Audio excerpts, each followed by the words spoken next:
अकोला शहरात भर दिवसा चोरी, 18,500 रुपये रोकड घेऊन आरोपी फरार।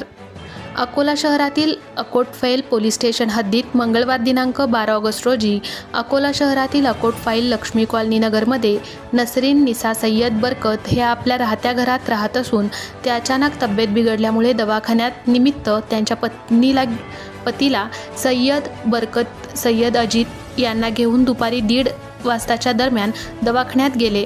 नंतर दवाखान्यातील आपले काम निपटून दुपारी 3:30 वाजता आपल्या घरी आले तेव्हा त्यांना घरातील कडी उघडी दिसली। तेव्हा घरात प्रवेश केला असता घरातील कपड्यांची अलमारी खुललेली दिसली।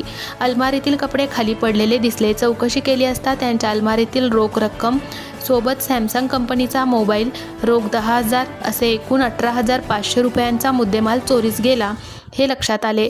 तेव्हा याची सूचना फिर्यादी यांनी अकोटफैल पोलीस स्टेशनला दिली। तेव्हा तात्काळ अकोटफैल पोलीस स्टेशनचे ठाणेदार व पोलीस घटनास्थळी धाव घेऊन पंचनामा केला व गुन्हा दाखल करण्यात आले। गुन्हा दाखल करून सदरची कारवाई अकोट पोलीस करीत आहे। या संपूर्ण प्रकरणात अकोटफैल पोलीस स्टेशनचे ठाणेदार रहीम शेख यांनी तात्काळ दखल घेतली आणि तपास चक्रे सुरू केले। सत्यशोधक न्यूज चॅनलसाठी अकोला जिल्हा प्रतिनिधी शेख अमीर, Akola. Subscribe now and press the bell icon. Never miss an update.